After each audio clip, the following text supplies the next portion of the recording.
옛날에 유행가 제목 중에 세상은 요지경이라는 노래가 있었습니다. 그 노래가 있다는 것만 알지 뭐 어떤 내용인지는 잘 모르겠는데 짐작은 가죠. 세상이 순리대로 되지 않는 것을 탓하는 내용일 겁니다. 세상이 순리대로 안 되는 것은 뭐 요즘이나 옛날이나 다를 바가 없죠. 오늘 본문을 보면 이 말씀은 수천 년 전에 기록된 말씀인데도 불구하고 그때나 지금이나 세상은 요지경처럼 느껴지는 그런 내용을 담고 있습니다. 지금 방금 읽은 11절부터 16절까지를 보면요, 이세벨이 그 나봇이 사는 그 동네 지역에 사는 그 원로들에게 보낸 편지 내용을 근거로 해서 그 사건이 벌어지는 것을 이야기하고 있죠. 그가 편지를 보냈는데 누구 이름으로 보내요?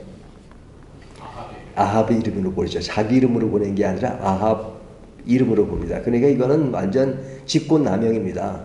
사실은 그 왕비가 그런 어떤 그 역할이 있지만 그 왕과 같은 고난이 있는 게 아니잖아요. 하지만 이세벨은 왕의 이름을 빌려가지고 왕의 이름으로 보내지만 모든 일을 꾸미는 것은 자기가 꾸미잖아요.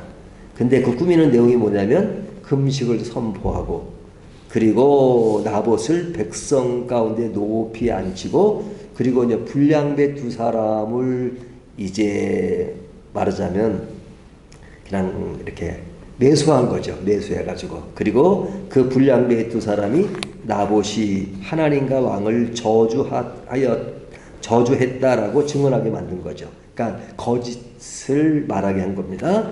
그래서 이제 무리들은 그 말을 듣고 이 사람이 왕과 하나님을 저주했다라는 말을 듣고 이 무리들이 이제 들고 일어나서 그를 죽입니다. 그러니까 무리들은 그 충동에 의해서 죽이는데 그 충동은 사실은 가짜 뉴스에 근거한 것이죠. 그러니까 이 세상이 돌아가는 일을 보면 이 이세벨이 행하는 것은 굉장히 악한 일이잖아. 있어서는 안 될 일이지만 그것이 통한단 말이죠. 근데 나봇은 너무너무 억울하게 죽은 거죠.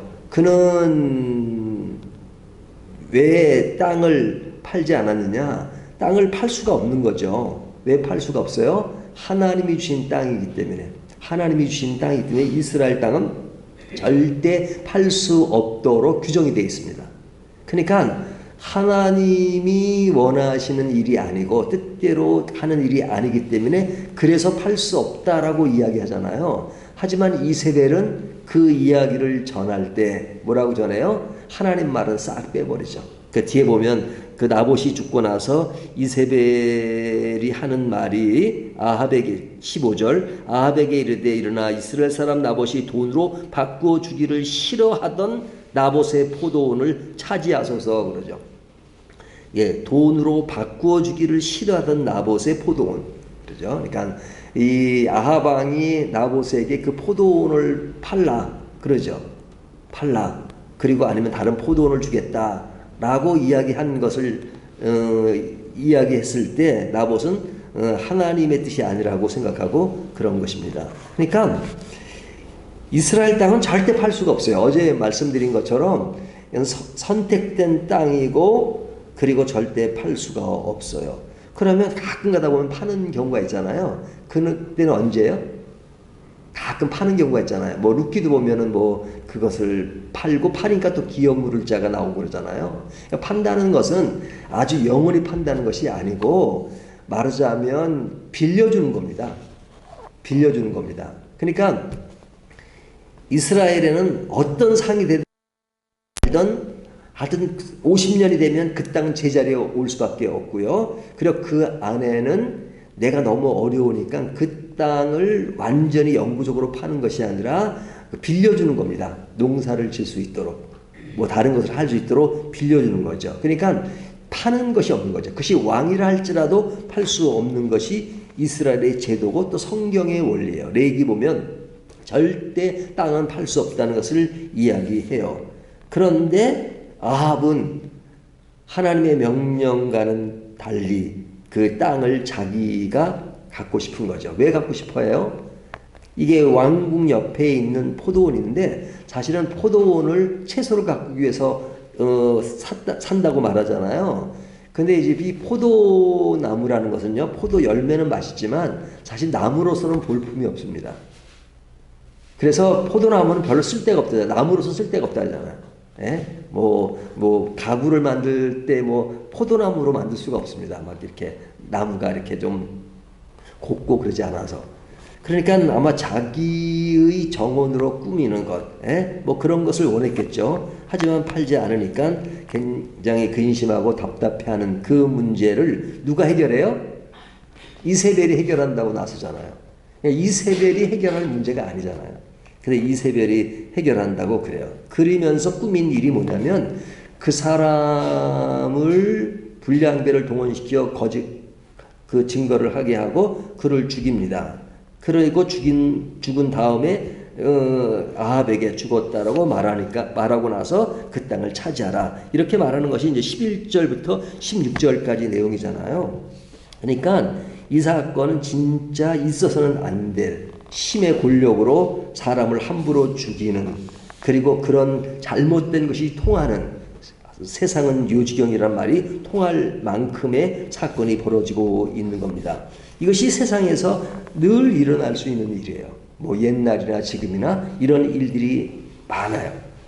아주 정직하고 진실한 것들이 외면당하고, 그리고 불량하고 그릇된 것들이 사람들에게 인기를 끌고, 그리고 그것이 통하는 그런 시대에 사람들은 살고 있습니다. 자, 그렇지만 뒤에 나오는 17절부터 이야기는 뭐냐면 그것이 세상에서는 통할 수 있지만 하나님에게는 통하지 않는다는 것을 이야기하는 겁니다. 세상에서는 통하지만 하나님에게는 그것이 통하지 않는다는 이야기죠. 그래서 17절에 보면 여호와의 말씀이 디셋 사람 엘리야에게 임하여 이르시되 너는 일어나 내려가서 사마리아에 있는 이스라엘의 아방을 만나라.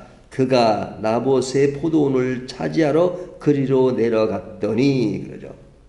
하나님이 엘리야 선지자에게 아합을 만나라 그럽니다. 그리고 만나서 이제 하는 이야기는 뒤에 나오죠. 만나면서 이런 이야기를 하라 말씀하시고 그 말씀대로 이제 엘리야가 아합에게 이야기합니다. 그 아합에게 이야기하는 내용의 핵심이 뭐예요?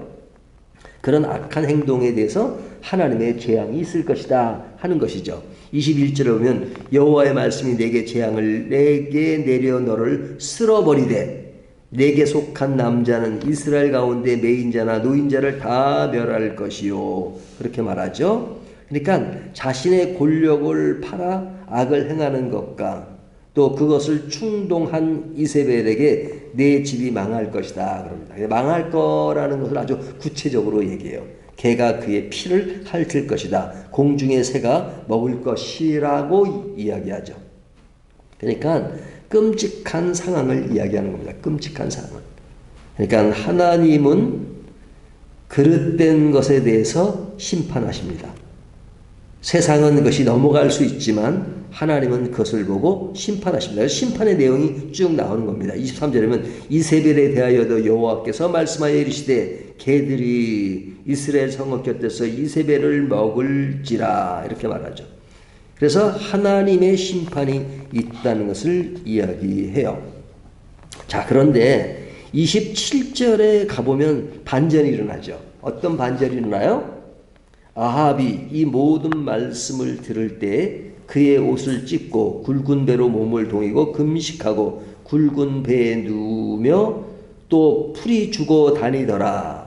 그러니까 회개하는 모습입니다. 28절 여호와의 말씀이 디셉 사람 엘리야에게 임하여 이르시되 아합이 내 앞에서 겸비함을 내가 보느냐. 그가 내 앞에서 겸비함으로 내가 재앙을 저의 시대에 내리지 아니하고 그 아들의 시대야 그의 집에 재앙을 내리라 하셨더라. 그죠? 그러니까 하나님이 그가 회개하는 것을 보고 겸비한 모습이다 이렇게 말하죠.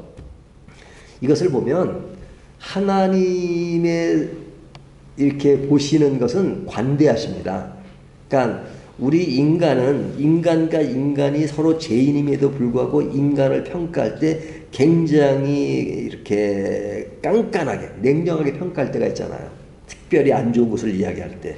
근데 하나님이 인간을 용서하시고 할 때 보면 굉장히 관대하세요. 관대하세요. 그러니까 인간이 봐도 뭐 그거는 그냥 넘어가면 안 될 것 같은데 하나님은 아예 뭐 그 정도면 됐어. 이렇게 말씀하실 때가 많단 말이죠.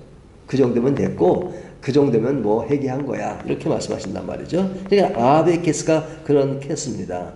그러니까 하나님은 인간이 원래 죄를 짓는 존재라는 걸 아시고 그로 하여금 자기의 잘못을 뉘우치고 하나님께 돌아오는 것을 늘 원하시죠. 그래서 하나님이 앞에 사건을 보도 늘 강조하는 것이 내 죄가 이런 죄니까 이런 것을 갖다가 이렇게 회개하고 요건 이렇게 하고 하는 어떤 디테일한 얘기를 안 하세요. 그것이 참 신기해요. 우리가 아주 큰 범죄로 이야기될 수 있는 것이 다윗이 밧세바를 범한 거잖아요. 범했을 때 하나님이 다윗에게 뭐라고 말씀하냐면 내가 죄를 지을 때 모습을 하나하나 끄집어내가지고 내가 그때 옥상에 올라가서 그냥 창밖을 보는 그것도 문제였어. 그때 그 여인의 벗은 몸 그것을 보았지 뭐 등등등 해가지고 구체적으로 요럴 때 요렇게 하고 넌 요래서 그런데 내가 그 사람을 데려오게 하고 그 남편을 죽이고 하는 것을 디테일하게 얘기하는 거 없죠.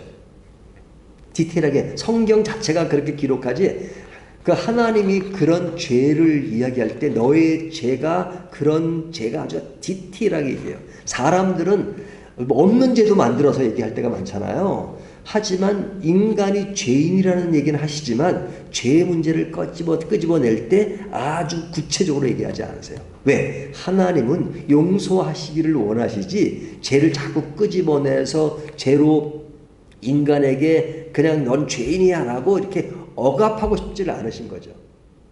그러니까 조금만 그냥 이렇게 회개하는 그런 것이 오면 하나님은 진짜 warmly welcome해요. 환영하시고 그 아합에게 있어서도 그런 모습을 보입니다. 비록 내가 악한 길을 갔다 할지라도 지금 회개하고 돌아서면 됐다 라고 인정하시는 분이 하나님이세요. 10개 중에 9개를 맞아야 되는 것이 아니라 몇 개만 맞아도 그냥 이게 과락을 시키지 않고 그냥 기본 점수를 주시는 하나님. 그렇죠. 그래서 하나님은 늘 인간에게 내가 누구인지를 알라 하는 것을 이야기합니다. 자, 그렇지만 하나님이 이렇게 용서하고 용서해서 관대하지만 그렇다고 해서 그가 지은 죄에 대해서 그러면 지나가느냐? 그런 건 없습니다. 죄에 대한 심판은 반드시 있습니다. 반드시 있습니다. 이것이 이제 중요해요. 자, 죄에 대한 심판은 반드시 있어요. 근데 이제 그 죄에 대한 심판을 어떻게 해결하시느냐? 그 해결하는 것들이 이제 우리들의 죄를 할 때, 근본적인 죄를 얘기할 때 어떻게 해결하셨죠? 너무 잘 아시는 것처럼. 그의 아들 예수 그리스도를 보내시자. 인간의 몸으로 보내셔서 인간이 그런 대가를 받아야 될 그 죄가를 누가 받으시는 거예요? 하나님의 아들 예수 그리스도를 통해서 받게 하시잖아요. 그러니까 예수님이 십자가를 진다는 것은 우리의 죄를 대속하신 것이죠. 그러니까 대속이라는 말은 심판이 반드시 있다는 걸 전제한 겁니다. 심판. 하나님은 심판하세요.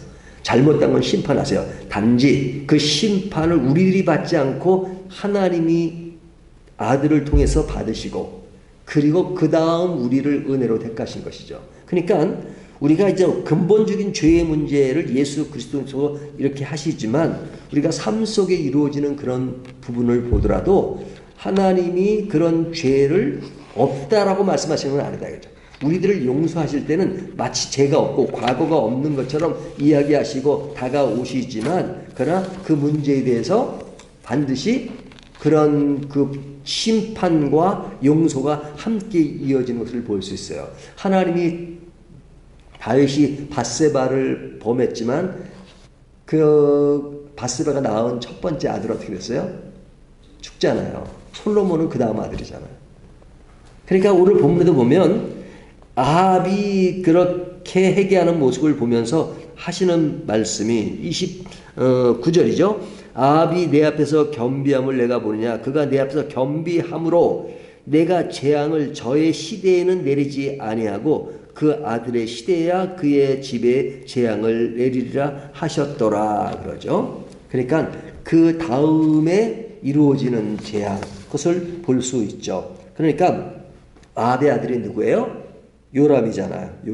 요람 때 그가 진짜 버려지고 그런 모습을 보이잖아요. 진짜 개가 피를 핥는 그런 모습. 그러니까 나봇의 땅에 버려지는 그 사건이 그의 아들 요람에게 있고, 또 아합도 마지막은 좋지 않죠.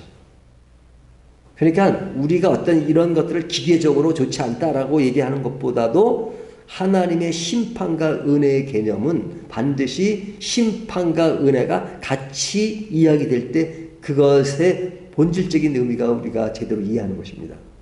그러니까 있는 것을 없다고 그러는 건 아닙니다. 예?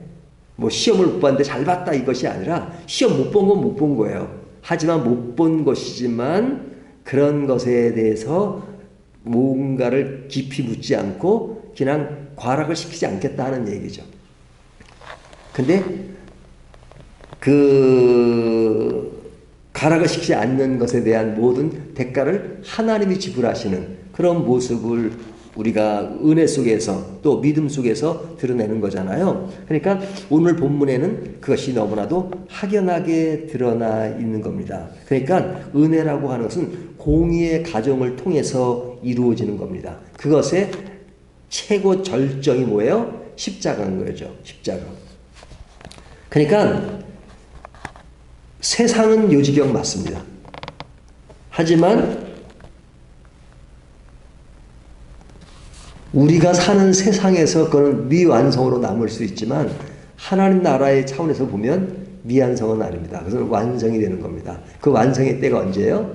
우리는 알지 못하지만 주님이 오시는 그때, 우리 개인적으로 어떤 우리의 인생이 끝나고 새로운 세계를 열었을 때 그것은 미완성으로 끝나는 것이 아니라 반드시 완성으로 끝나는 것입니다. 그렇기 때문에 오늘 우리가 이 말씀을 통해서 교훈받아야 될 것은 뭐냐면, 세상은 요지경으로 이 세상은 미완성처럼 보이는 것이 많지만 그러나 결코 미완성은 없다. 완성이다.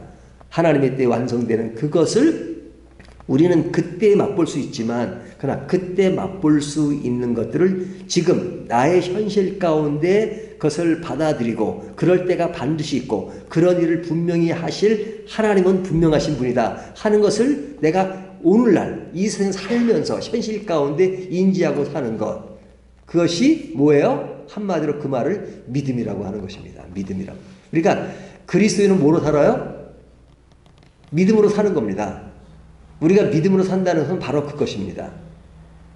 하나님을 신뢰하는 것뿐 아니라 하나님이 이 세상은 요지경 같은데 그 요지경 같은 것이 미완성으로 끝나는 것이나 반드시 완성의 그날이 있는데 그날에 그것을 우리는 아직 그때가 가지 않았지만 그러나 그렇게 하실 하나님 자신을 분명히 믿고 살아가는 것, 그것이 믿음이다 하는 것을 말씀해 주고 있습니다. 오늘 말씀을 통해서도 믿음에 대해서 다시 한번 점검하고 생각하는 저와 여러분 되시기를 주님의 이름으로 축원합니다.